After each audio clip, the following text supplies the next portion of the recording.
Online ক্লাসে তোমাদেরকে স্বাগত জানাচ্ছি। আমি ছোট দেবনাথ, প্রভাষক রসায়ন, কপিলউদ্দিন ডিগ্রি কলেজ, চন্দ্রগড়, লক্ষ্মীপুর।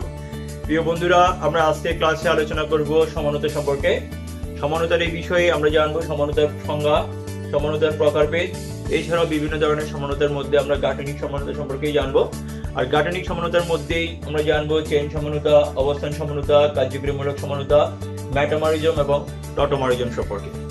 প্রিয় বন্ধুরা, আমি আশা রাখছি তোমরা খাতা কলম নিয়েই এই ভিডিওর সামনে বসে পড়েছো এবং তোমাদের সবারদের মধ্যে যারা এখনো আমাদের অনলাইন ক্লাস সম্পর্কে অবগত না কিংবা এখনো নিয়মিত পড়াশোনায় অধ্যয়ন করছে না, তোমরা বিষয়টি তাদেরকে জানাবে এবং নিয়মিত চর্চা করবে বলে আমি আশা রাখছি।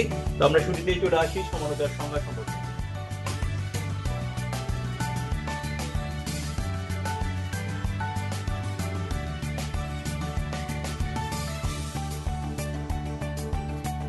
আমরা এ ও বি যেটা যে লিখলাম, দেখা যায় যে উভয় যুগের আণবিক সংখ্যা, উভয় যুগের মধ্যে এখানে একটা রিং আছে, এখানে একটা রিং আছে, এখানে একটা বড়, এখানে একটা বড় আছে, এখানে দুইটা ক্লোরিন আছে, এখানেও দুইটা ক্লোরিন আছে। তার মানে উভয় যুগের আণবিক সংখ্যা একই, অর্থাৎ C6H4Cl2। কিন্তু উভয় যুগের মধ্যে একটুখানি ভিন্নতা আছে, যেটা হচ্ছে এখানে দুইটা ক্লোরিন পাশাপাশি আছে, এখানে একটু পরে আছে। তার মানে আণবিক সংকেত একই, গাঠনিক সংকেতের ভিন্নতা আছে।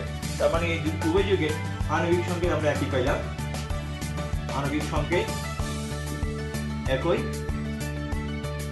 গাঠনিক সংকেত ভিন্ন।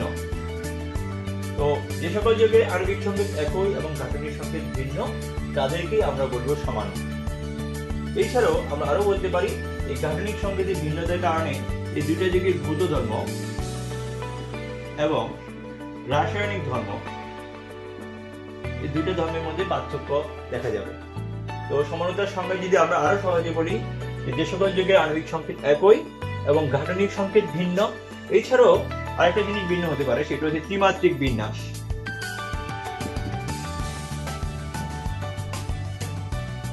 তো যে সকল যুগের আণবিক সংকেত একই, গাঠনিক সংকেত ভিন্ন কিংবা ত্রিমাত্রিক ভিন্ন, এছাড়াও ভৌত রাসায়নিক ধর্ম ভিন্ন, তাদেরকে আমরা বলবো সমানু। তো আবার বলি, যে সকল যুগের আণবিক সংকেত একই, গাঠনিক সংকেত ভিন্ন কিংবা ত্রিমাত্রিক ভিন্ন, সেই ভিন্নতার কারণে ভৌত রাসায়নিক ধর্মে পার্থক্য পরিলক্ষিত হবে, তাদেরকে আমরা বলবো সমানু এবং এই ধর্মটাকে বলা হচ্ছে সমানুতা। সমানুতার যদি প্রকারভেদ সম্পর্কে আমরা আলোচনা করি, সমানুতা হচ্ছে কয় ধরনের? সমানুতা দুই ধরনের। সমানুতা হচ্ছে দুই ধরনের। কি? এক নম্বর হচ্ছে গাঠনিক সমানুতা, দুই হচ্ছে স্টেরিও সমানুতা। গাঠনিক সমানুতা কাকে বলে কিংবা গাঠনিক সমানুতার কি কি বৈশিষ্ট্য থাকবে? গাঠনিক সমানুতা তাদেরকেই আমরা বলবো যাদের আণবিক সংকেত একই, আণবিক সংকেত একই কিন্তু গাঠনিক সংকেত ভিন্ন। আর গাঠনিক সংকেত ভিন্ন হওয়ার কারণে এদের ইউপ্যাক নাম ভিন্ন হবে, যার ফলে এদের ভৌত ধর্ম এবং রাসায়নিক ধর্মের মধ্যে পার্থক্য হবে। ভৌত ও রাসায়নিক ধর্ম ভিন্ন, তাদেরকে আমরা বলবো গাঠনিক সমানু। তাহলে যে সকল যুগ আণবিক সংকেত একই কিন্তু গাঠনিক সংকেতে ভিন্নতা থাকবে, ইউপ্যাক নামেরও ভিন্নতা হবে এবং ভৌত রাসায়নিক ধর্ম ভিন্ন হবে, তারাই এই গাঠনিক সমানুতা প্রদর্শন করবে। আর স্টেরিও সমানু কাদেরকে বলবে? স্টেরিও সমানুর শর্ত হচ্ছে, স্টেরিও শব্দের অর্থই হচ্ছে ত্রিমাত্রিক স্থান। তার মানে সবগুলোই একই হতে পারে, সেটা হচ্ছে আণবিক সংকেত একই, আণবিক সংকেত একই,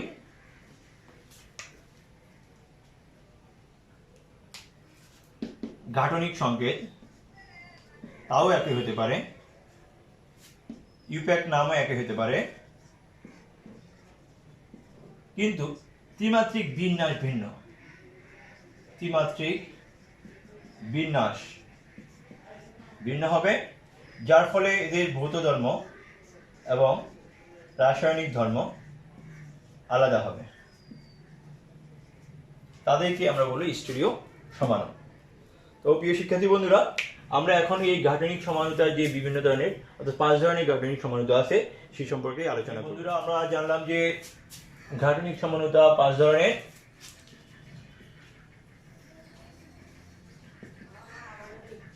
এগুলো হচ্ছে চেইন সমানুতা, অবস্থান সমানুতা, কার্যকরীমূলক সমানুতা, মেটামরিজম এবং টটোমরিজম। তো আমরা শুরুতেই জানবো চেইন সমানুতা সম্পর্কে। আমরা বিষয়গুলো উদাহরণের সাহায্যে বোঝার চেষ্টা করব, তাহলে সহজে বুঝতে পারবো বলে মনে করছি। যদি উদাহরণ হিসেবে আমরা একটা যৌগ লিখি, যেমন এখানে আমি 5টা কার্বন দিয়ে একটা যৌগ লিখতেছি, CH3 CH2 CH2 CH2 CH3। এই যৌগটির নাম হচ্ছে কি প্যান্টেন। একইভাবে 5টা কার্বন দিয়ে আমি যদি এভাবে লেখার চেষ্টা করি, এখানেও 5টা কার্বন আছে এবং 12টা হাইড্রোজেন আছে। 5টা কার্বন 12টা হাইড্রোজেন, এই দুইটা যৌগে 5টা কার্বন সংখ্যা 5টি, হাইড্রোজেন সংখ্যা হচ্ছে 12টি। তার মধ্যে এই যৌগটির নাম হচ্ছে প্যান্টেন, আর এই বি যৌগটির নাম হচ্ছে এখানে 1 2 3 4, 2 নম্বর কার্বন একটা মিথাইল মূলক, বি যৌগের নাম হচ্ছে 2 মিথাইল বিউটেন। তো এই উভয় যৌগের আণবিক সংকেত একই, কিন্তু এদের গঠনটা ভিন্ন হলো। গঠন ভিন্ন হলো কিভাবে? এখানে মূল শিকল অর্থাৎ প্রধান শিকলের কার্বন সংখ্যা, প্যারেন্ট চেইনে কার্বন সংখ্যা হচ্ছে 5টি, আর এখানে মূল শিকল অর্থাৎ প্যারেন্ট চেইনে কার্বন সংখ্যা হচ্ছে 4টি। তার মধ্যে একটি হচ্ছে কি সাইড চেইন, পার্শ্ব শিকল। কিন্তু উভয় যৌগে আণবিক সংকেত এক, যার গাঠনিক সংকেতের ভিন্নতা হয়েছে, আর গাঠনিক সংকেতের ভিন্নতার কারণে এদের ইউপেক নামেরও ভিন্নতা হলো। একটা হচ্ছে প্যান্টেন, একটা হচ্ছে 2 মিথাইল বিউটেন। অবস্থান সমানুতা সম্পর্কে আমরা যদি বলি, সেটা হচ্ছে যে সকল যৌগযৌগের কার্যকরী মূলকের অবস্থানী ভিন্নতার কারণে, যৌগযৌগের কার্যকরী মূলকের অবস্থানী ভিন্নতার কারণে যে সমানুতা সৃষ্টি হবে তাদেরকেই আমরা বলবো অবস্থান সমানুতা। আমরা যদি একটা উদাহরণ দিই, উদাহরণ যদি হিসেবে চিন্তা করি, যেমন এখানে দ্বিবন্ধন দিয়ে দিলাম, এই যৌগটি হচ্ছে বিউটিন 1 অথবা বিউট 1 ইন, এটা হচ্ছে বিউট 1 ইন, এটা হচ্ছে বিউট 2 ইন। আমরা নাম্বারিং করলে আরো সহজে বুঝবো।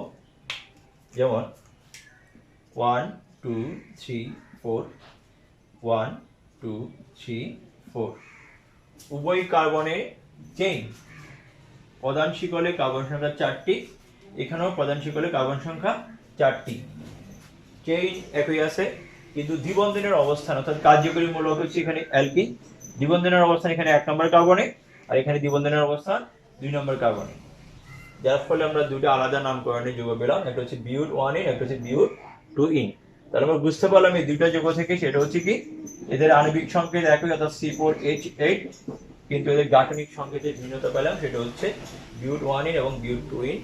এই তার মধ্যে এই ভিন্নতা কেন হচ্ছে? দ্বিবন্ধনের অবস্থানের পরিবর্তনের কারণে।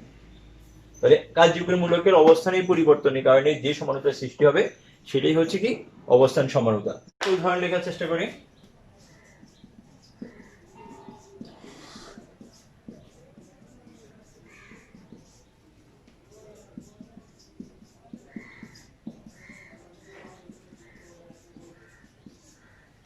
এই দুটো যৌগে কার্বন সংখ্যা হচ্ছে 5টি, হাইড্রোজেন হচ্ছে 10টি এবং অক্সিজেন 1টি। তো এখানে কার্যকরী মূলক হচ্ছে কিটোন মূলক, এটাও কিটোন মূলক। যদি নাম্বারিং করি 1 2 3 4 5, এখানে নাম্বারিং করলে 1 2 3 4 5, মানে উভয়ই হচ্ছে ফ্যান্টানোন। তার মধ্যে এখানে কার্যকরী মূলকটা হচ্ছে 3 নম্বর কার্বনে, আর এখানে হচ্ছে 2 নম্বর কার্বনে। তার মানে এটার নাম ছিল প্যান্টানোন 3, আর এটার নাম হচ্ছে প্যান্টানোন 2। তার মানে কি হলো? কার্যকরী মূলকের অবস্থানের ভিন্নতা হলো। তো কার্যকরী মূলকের অবস্থানের ভিন্নতার কারণে যে সমানুতা সৃষ্টি হবে সেটাকে আমরা বলবো কি অবস্থান সমানুতা। কার্যকরী মূলক সমানুতা সম্পর্কে যদি আমরা জানি, কার্যকরী মূলক সমানুতা অর্থাৎ যে সকল যৌগে কার্যকরী মূলকের ভিন্নতার কারণে আণবিক সংকেত একই থাকবে, কিন্তু কার্যকরী মূলকের ভিন্নতার কারণে যে সমানুতা সৃষ্টি হবে তাকে আমরা বলবো কার্যকরী মূলক সমাণু। কার্যকরী মূলক সমাণু কারা হবে? আমরা যদি একটা উদাহরণ লিখি, যেমন C2H6O, এটা একটা আণবিক সংকেত। এটা দিয়ে আমরা দুই ধরনের যৌগ পাবো, একটা হচ্ছে CH3 CH2OH, আর এটা হচ্ছে CH3O CH3। এখানে কার্যকরী মূলক হচ্ছে অ্যালকোহলের OH মূলক, আর এখানে কার্যকরী মূলক হচ্ছে কি ইথার। তো কার্যকরী মূলকের কি হলো, ভিন্নতা হলো, কিন্তু উভয়ের আণবিক সংকেত একই। তো কার্যকরী মূলকের এই ভিন্নতাটা আমরা যে সমাণুগুলো পাবো, এই দুইটা সমাণু এ এবং বি, এই দুইটাকে আমরা বলবো কি কার্যকরী মূলক সমাণু। এই যৌগটার নাম ছিল কি ইথানল, আর এই যৌগটার নাম হচ্ছে কি মিথক্সি ইথেন। মিথক্সি ইথেন কিংবা ইথাইল মূলক দুইটা ডাইমিথাইল ইথার। আমরা বুঝতে পারলাম যে ইথার এবং ইথানল হচ্ছে কি সমাণু, কার্যকরী মূলক সমাণু। অবস্থান কার্যকরী মূলক সমাণুতে আরো একটা উদাহরণ যদি আমরা লিখি, যেমন CH3CO CH3, আরেকটা লিখতে পারি CH3 CH2 CHO। এই দুটা যৌগে কার্বন সংখ্যা 3টি, হাইড্রোজেন সংখ্যা হচ্ছে 6টি, অক্সিজেন 1টি। ঠিক এখানেও কার্বন সংখ্যা 3টি, হাইড্রোজেন 6টি, অক্সিজেন 1টি। উভয় যৌগের আণবিক সংকেত একই, কিন্তু গাঠনিক সংকেত ভিন্ন, অর্থাৎ কার্যকরী মূলক এখানে ভিন্ন আছে। তার মধ্যে কি, এটা হচ্ছে কি কিটোনের কার্যকরী মূলক, আর এটা হচ্ছে কি অ্যালডিহাইডের কার্যকরী মূলক। দুইটা আলাদা কার্যকরী মূলক বিশিষ্ট যৌগ পেলাম, একটা হচ্ছে কিটোন, একটা হচ্ছে অ্যালডিহাইড। এই যৌগটার নাম হচ্ছে প্রোপানন, আর এই যৌগটার নাম হচ্ছে প্রোপানল। প্রোপানন এবং প্রোপানল পরস্পরের কার্যকরী মূলক সমাণু, কারণ এই উভয় যৌগের আণবিক সংকেত এক, কিন্তু গাঠনিক সংকেত ভিন্নতার কারণে, অর্থাৎ কার্যকরী মূলকের অবস্থানের কার্যকরী মূলকের ভিন্নতার কারণে দুটি আলাদা যৌগ সৃষ্টি হয়েছে। তার মানে প্রোপানন এবং প্রোপানল পরস্পরের কি সমাণু, কার্যকরী মূলক সমাণু।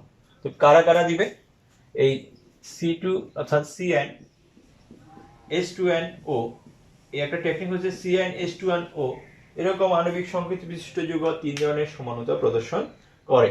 তার মধ্যে কি কি, তার মধ্যে একটা হচ্ছে অ্যালডিহাইড, একটা হচ্ছে কিটোন, একটা হচ্ছে ইনল। অ্যালডিহাইড, কিটোন এবং ইনল পরস্পরের কি সমাণু, কার্যকরী মূলক সমাণু।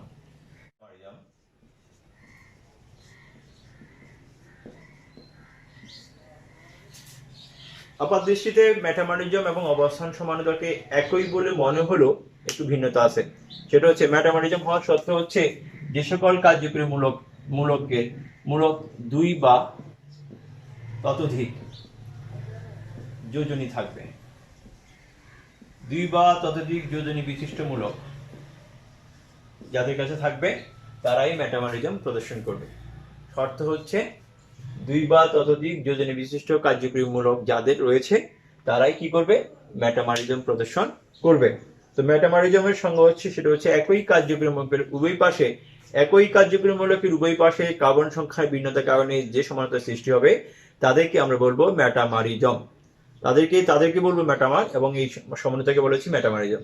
আর বলছি, একই কার্যকরী মূলকের উভয় পাশে কার্বন সংখ্যার ভিন্নতার কারণে যে সমানতা সৃষ্টি হবে সেটাই হচ্ছে মেটামরিজম, আর তাদেরকে আমরা বলবো মেটামার। আমরা যদি একটা উদাহরণ লেখার চেষ্টা করি, যেমন CH3CO CH2 CH2 CH3 CH3 CH2 CO CH2 CH3। আমার কার্যকরী মূলক হচ্ছে CO অর্থাৎ কিটোন মূলক। এই কিটোন মূলকের উভয় পাশে, এই পাশে কার্বন সংখ্যা 1টি, এই পাশে কার্বন সংখ্যা 3টি, তার মানে 1:3। আর এই যোগে কার্বন সংখ্যা হচ্ছে এই পাশে 2টি, এই পাশে 2টি, অর্থাৎ 2:2। তার মানে এই পেন্টানন 2 এবং পেন্টানন 3 উভয়ই পরস্পরের কি, মেটামার। আমার এখানে কার্বনের যৌগ, যেটা কার্বনের মূলক যেটি, এটা হচ্ছে দ্বিযোজী মূলক। আমরা শর্ত দিয়ে বলছিলাম 2 বা ততোধিক যোজনী বিশিষ্ট কার্যকরী মূলক যাদের রয়েছে তারাই কি করবে, মেটামরিজম প্রদর্শন করবে। ঠিক আছে, তো আমরা আরো কিছু উদাহরণ দিতে পারি, যেমন ইথার দিয়ে আমরা দিতে পারি অক্সিজেনের যোজনী 2। ইথারের পাশে একটা হাইড্রোজেন, একটা কার্বন দিলাম, এখানে দিলাম 3টা, এখানে দিলাম। উভয় যৌগে কার্বন সংখ্যা হচ্ছে 4টা, হাইড্রোজেন সংখ্যা কয়টি, 10টি, অক্সিজেন একটা। তো এই কার্যকরীমূলকের দুই পাশে কার্বন সংখ্যা ভিন্নতা, এখানে হচ্ছে একটা, এখানে হচ্ছে তিনটা, এখানে দুইটা, এখানেও দুইটা, 2:2। তাহলে এই দুইটা যৌগ, এটা হচ্ছে মিথক্সি প্রোপেন, একটা হচ্ছে ডাই ইথক্সি ইথিন কিংবা ডাইইথাইল ইথার। এই দুইটা যৌগ পারস্পরিক কি মেটামার, এবং এই সমানুতা হচ্ছে কি মেটামারিজম। তো আমরা আরো কিছু উদাহরণ লিখতে পারি যার মাধ্যমে আমরা বলতে পারি যে এটা হচ্ছে মেটামারিজম এবং অবস্থান সমানুতা কিন্তু এক জিনিস নয়, একটু ভিন্নতা আছে। আমরা একটা উদাহরণ লিখলে মানে বুঝতে পারবো যেটা অবস্থান সমানুতা প্রদর্শন করে কিন্তু মেটামারিজম প্রদর্শন করে না। যেমন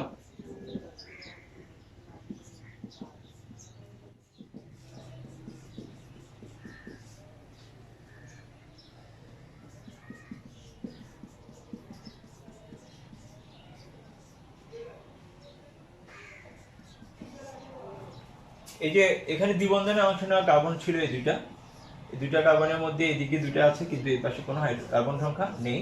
দ্বিবন্ধনে অংশ নেওয়া কার্বনের মধ্যে এখানে একটা, এখানে এই পাশে একটা, এই পাশে একটা কার্বন আছে। তার মানে এটা হচ্ছে বিউট 1 ইন, এটা হচ্ছে বিউট 2 ইন। বিউট 1 ইন এবং বিউট 2 ইন অবস্থান সমানুতা প্রদর্শন করে কিন্তু কার্যকরীমূলক সমানুতা প্রদর্শন করে না, সরি মেটামরিজম প্রদর্শন করে না। কারণ হচ্ছে এই আমরা বলছি যে কার্যকরীমূলকের উভয় পাশে কার্বন সংখ্যার ভিন্নতা থাকতে হবে।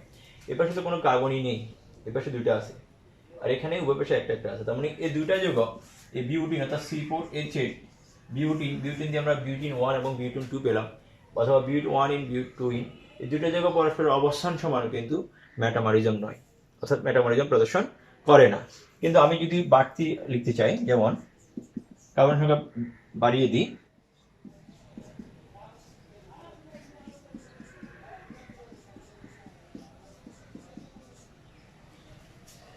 আরেকটা লিখি,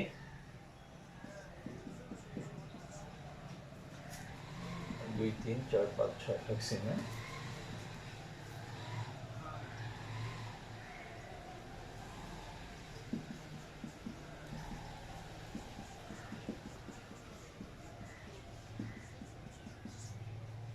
এই দুইটা যৌগই হেক্সিন অর্থাৎ C6H12।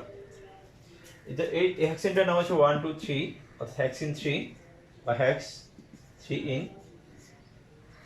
এটা 1 2 3 4 5 6, এটা হচ্ছে হেক্স 2 ইন। হেক্স 1 ইন এবং 3 ইন, 2 ইন এবং 3 ইন উভয়ই কিন্তু কি করে, এটা হচ্ছে উভয় অবস্থান সমান এবং একই সাথে এরা মেটামরিজম প্রদর্শন করে। কিভাবে? সেটা হচ্ছে দ্বিবন্ধনে অংশ নেওয়া কার্বন, এখানে হচ্ছে কয়টা, দুইটা, এই দুইটা কার্বন উভয় পাশে, এখানে দুইটা কার্বন, এখানেও দুইটা কার্বন, তার মানে অনুপাত হচ্ছে 2:2। এখানে দ্বিবন্ধনে অংশ নেওয়া কার্বন হচ্ছে দুইটা, এই পাশে আছে একটা, এই পাশে হচ্ছে 1 2 3টা, 1:3। তার মানে হেক্সিন হেক্স 2 ইন এবং হেক্স 3 ইন একই সাথে অবস্থান সমান এবং একই সাথে মেটামরিজম। তোমরা আমরা বুঝতে পারলাম যে সকল অবস্থান সমানু মেটামরিজম নয়, কিন্তু সকল মেটামরিজমে অবস্থান সমানতা প্রদর্শন করে। প্রিয় শিক্ষার্থীবৃন্দ, আমরা এখন জানবো টটোমারিজম সম্পর্কে। অথবা টটোমারিজম সম্পর্কে যদি আমরা সহজেই বলি, প্রথমেই বলতে হবে যে টটোমারিজম এক বিশেষ ধরনের গতিশীল কার্যকরীমূলক সমানুতা, এবং এটাকে অনেক সময় এটাকে কিটোইনল টটোমারিজমও বলা হয়। কিটোইনল টটোমারিজম বলে। ধরো আমরা এখানে একটা যৌগ নিলাম এ, এখানে আরেকটা যৌগ নিলাম বি। এই দুইটা যৌগ পরস্পরের সমানু হবে এবং উভয় যৌগ এই সমাণু থেকে বি সমাণুতে রূপান্তরিত হবে এবং একটা রাসায়নিক সাম্যাবস্থায় উপনীত হবে স্বতঃস্ফূর্তভাবে। এই জন্য টটোমারিজম এক বিশেষ ধরনের, এটা গতিশীল বলছি এই জন্যই, এ থেকে সে বিতে পরিণত হবে, স্বতঃস্ফূর্তভাবেই হবে এবং একটা সময় একটা রাসায়নিক সাম্যাবস্থায় আসবে। তো এটা কারা সমস্যা প্রদর্শন করে, কিটোন এবং ইনল। তো কিটোন থেকে সে ইনলে পরিণত হবে। তো আমরা একটা যদি একটা উদাহরণ লিখতে চাই তাহলে আমরা সহজেই বুঝবো। যেমন CH3 CO CH3, এটার নাম হচ্ছে প্রোপানন অর্থাৎ কিটোন। এটা স্বতঃস্ফূর্তভাবে একটা ভিন্ন কার্যকরী বিশিষ্ট যৌগে পরিণত হবে, সেটা হবে ইনলে পরিণত হবে। ইনল অর্থাৎ CH3 COH double bond CH2, in আছে অল আছে, এটা হচ্ছে ইনল সমাণু। একই সাথে কিটোন এবং ইনল আছে বলে এই টটোমারিজমকে কিটোন ইনল টোটোমারিজম বলা হয়। আমরা যদি এটা মেকানিজম সম্পর্কে একটু আলোচনা করি তাহলে সহজে বুঝতে পারবো। যেমন দেখি একটু আমরা ভেঙে লিখি।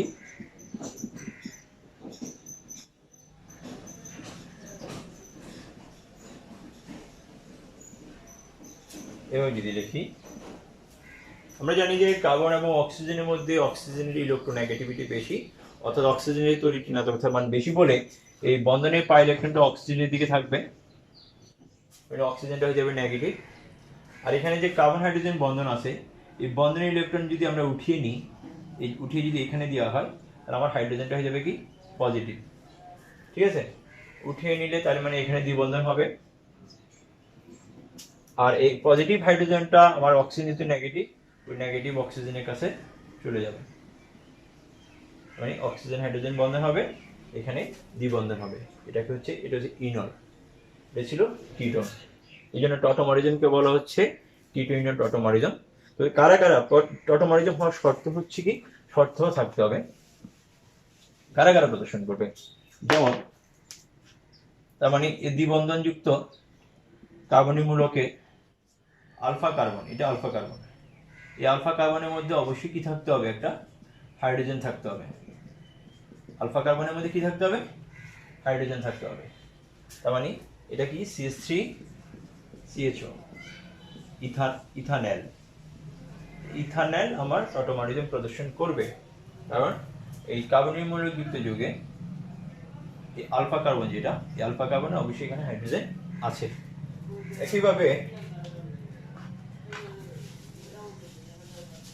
যদি আমরা প্রোপানলের কথা বলি, প্রোপানল HCHO, প্রোপানল সরি, যদি আমরা ফর্মালডিহাইডের কথা বলতে চাই, এই কার্বনিক মূলক যুক্ত যুগে এখানে আলফা কার্বনই নেই, আলফা হাইড্রোজেনই নেই, তার মানে প্রোপান ফর্মালডিহাইড অর্থাৎ মিথানল এই টটোমারিজম প্রদর্শন করবে না। একইভাবে আমরা যদি বেঞ্জালডিহাইড লিখি, বেঞ্জালডিহাইড, বেঞ্জিন বলয়ে কি থাকবে, CH মূলক থাকবে। এই কার্বনিক মূলক যুক্ত যুগের কার্বন সংখ্যা এটা, এখানে কার্বন, এটা আলফা কার্বন। এই আলফা কার্বন যদি কোনো হাইড্রোজেন নেই, তাহলে বেঞ্জালডিহাইডও কি করবে না, এটা টটোমারিজম প্রদর্শন করবে না। আমরা দেখলাম যে সেটা হচ্ছে এই কার্বনিক মূলক যুক্ত যুগের আলফা কার্বনে কি থাকতে হবে, আলফা কার্বনে হাইড্রোজেন থাকলে তখনই সেটা টটোমারিজম প্রদর্শন করবে। তো প্রিয় বন্ধুরা, আমরা আজকে পড়েছিলাম কি সমানতা সম্পর্কে, সমানতার প্রকারভেদ সম্পর্কে। তার মধ্যে আমরা গাঠনিক সমানতা সম্পর্কে আজকে আলোচনা করেছি। গাঠনিক সমানতার মধ্যে আমরা চেইন সমাণু, অবস্থান সমাণু, কার্যকরী মূলক সমাণু, মেটামরিজম এবং টটোমারিজম সম্পর্কে জেনেছি। আমরা পরবর্তী ক্লাসে স্টুডিও সমানতা সম্পর্কে জানবো। তো আমি আশা রাখছি আজকের ক্লাসটা তোমরা খুব ভালোভাবেই উপভোগ করেছো। পরবর্তী ক্লাসের জন্য আমন্ত্রণ জানিয়ে আজকের জন্য এখানেই বিদায় নিচ্ছি।